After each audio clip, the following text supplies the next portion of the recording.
Delighted to say I'm joined by Luke Quinn, who is a Confey native in County Kildare, but has been playing with Berlin GAA for a while. Luke, how are you doing? Not too bad, Shane. How are you keeping? I'm not too bad. Can you explain to me just the situation in Berlin at the moment? Because I think the social distancing and in general the lockdown measures have been phased in a little bit quicker in Germany than they have been in Ireland. What situation are you at in terms of, well, first of all, normal life, but also how that's applying to GA and if you're back training? So with regards to normal life over here, they did take some strict measures to start off with because there was so much uncertainty throughout the world and especially in Europe.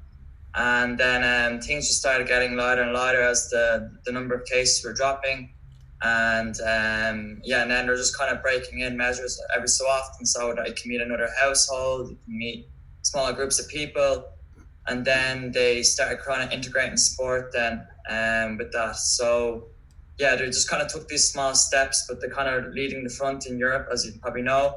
It's more stricter in Ireland, and it's kind of getting back to normal day life over here. And shops are opening more frequently. The bars and restaurants are open now, and it kind of just feels normal. Just without the nightclubs and stuff aren't open, and kind of big social gatherings aren't open. So, but it's getting back to normality, which is great. And in terms of going back training with GAA clubs, where are you at now? Yeah, so we decided to take a step forward with that around in the middle of May, so last like 2 weeks or so. And we just kind of said we'd follow the guidelines in Berlin because they were saying you're able to meet up in small groups of 8 people.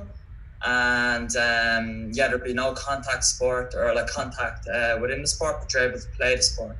But as you know, GA and hurling are a bit complicated as sports because you're using your hands and you can pass on the infection through basically playing football or hurling. So we're like, what steps can we take to integrate this back into Berlin and get back playing as soon as possible? So yeah, we were kind of going through a lot of measures, what to do and the best steps forward, because we kind of said we'd follow the guidelines, but we have to look outside of these guidelines and be kind of creative with it. So basically, like when we started, we said we'd do small groups of 8, and we do it in different locations because we have up to 40, 50 members in Berlin at the moment. And so basically, like Berlin's a big city, has over 3.5, 4 million people here, and there's a lot of areas where you can train. So we split it up into one section like in South Berlin and one in North Berlin. And we decided, we'll have like 3 small groups of 8 in each area. And we set up, say, separate WhatsApp groups to kind of organize the trainings and so on. And as a committee, we had to come together and discuss, okay, how can we protect people's health here? If people are uncomfortable, that's completely fine. They don't have to come and train. The guidelines we took where we introduced kind of hand sanitizer, sanitized the equipment. And we had to keep a distance of 1.5 to 2 meters of training at all times. There was no contact allowed. We encouraged players to bring their own their own gloves or so to train with. It wasn't compulsory; it's your decision at the end of the day if you want to do that. We notified them that you can bring your own towel, your own sanitizer, and we just kind of followed all those measures, and it's gone well the last 2 weeks. It's been great, to be honest, to get outside and train again. Correct me if I'm wrong, but are you up to groups of 12 now? Like from the 2nd of June, we're allowed to get up to groups of 12 now. So we're going to try introducing that this week.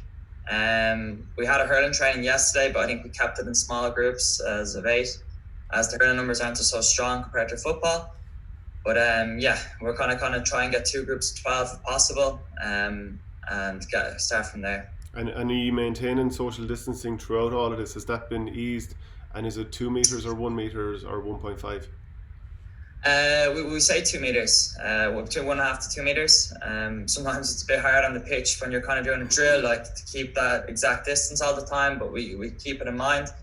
And when we're doing trainings, we meet up at different parts of the pitch, and we're not allowed to come in contact with each other after training. So we create the groups as a committee, and we give a list, let's say one group of 8 at the top of the pitch or one section of the pitch, another group of 8 at the middle section, another group of 8 at the next section.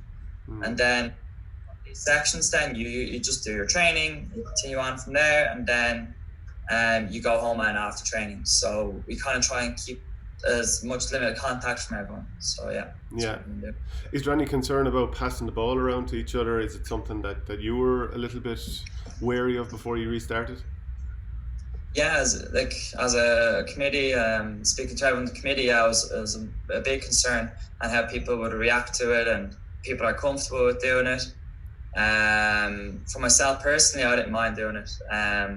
But yeah, other players and other members in the GAA team and the club would have their own decision to make in that. We advised to bring gloves, we advised to bring your own sanitizer. We did bring our own forms of sanitizer to training as well. And we do follow all the precautions measures to keep everyone safe and healthy. And there hasn't been kind of anyone outspoken about it. They've kind of been, really, just following everything naturally and listening to what we're saying. So it's been very good so far. And has any of the authorities in Germany, have you had to run it by them that you're training again? Are teams in general training? And is there anything whereby they're saying we need testing, even if you're amateur? Mm-hmm. Yeah, there hasn't been really anything to the forms of that, but there is people from the, let's say, the councils or so come around and patrol the areas and checking the numbers and so on. But there hasn't been anything severe that's that so far. So but the thing is, if you're playing competitively, what is the next stage from here? And does there have to be testing, or how many people are allowed in a certain area to play? And these are the things we're just waiting for to be announced by the German government and the World Health Organization. So we're just kind of waiting step by step, and we're just following the guidelines. Yeah, so there's been no indication of kind of sports where you can touch off each other, because we've seen the Bundesliga the last few weeks and they're hitting each other. Yeah, there's nothing like that. That's obviously a professional level, and they have so much support there. And as an amateur sport and as a hobby, we don't have that at the moment. But if, let's say, the German government kind of allow restrictions to have contact sport, and there's say max number of people at a sporting tournament or so can be up to 100, 150. Yeah, that'd be amazing. And we kind of thought about this, spoke about this already within the committee, saying, if that's allowed, we have partner, say, clubs nearby in Hamburg and Dresden, where we can organise local tournaments together, just to keep, all the hard work of training we've done all year and doing now, just to get something out of it towards the end of the year. And if that's allowed, then I think that's the next step for us. I don't know if there'll be a massive European tournament this year. I'll try and stay optimistic if I can, but we'll see. And I'm not sure if this is something you would have got into in your role in the club, but has insurance been talked about in terms of are the players covered considering what's going on? Not really. Our insurance covers a limited amount of things, but it wouldn't be my forte now to discuss that. It'd be kind of more of a specialist person doing that, but nothing like that has come up. If you pay your membership, you know what you're covered by. With regards to the virus, I don't think if that's covered, to be honest, but I'm 100% sure. Yeah. And finally, what way does training, what sort of drills are you doing? Yeah, we're trying to be creative as possible with the drills. It's hard without contact drills or conditioning drills and so. But the way we kind of looked at it, and we kind of have a coaching and games committee within the committee or so. So basically, what we're trying to do was kind of introduce some kind of footwork and speed drills, as we've been kind of limiting that. And then the first week training, we didn't have any ball. We didn't use any balls at all. We just done footwork, conditioning drills, and kept our distance. And people enjoyed that. And we kind of introduced that because we kind of need to get the sharpness picked up a little bit.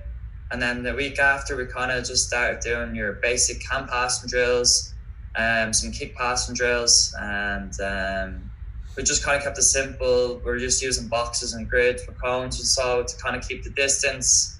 And just kind of your basic it's kind of standard drills, because a lot of people probably haven't touched the football over here, or we don't have the resources that we do back at home to get on a GAA pitch or hurling wall at home to go and practice. So like you just kind of need to start at the basics, get a feel of the ball again, and do some simple drills, and then we kind of push on from there. So how much of a difference has it made to your life, because everyone's gone through a certain amount of lockdown, to then be able to get back playing again? Has that given you a big lift? Of course, yeah.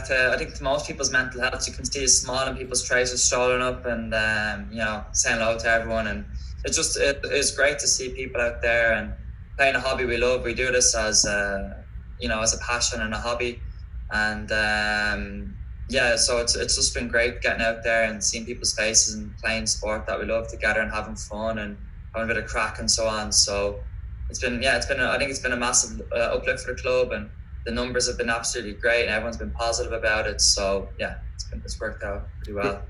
Great stuff, and best of luck with it, and hopefully we'll be back playing soon, Luke. Yeah.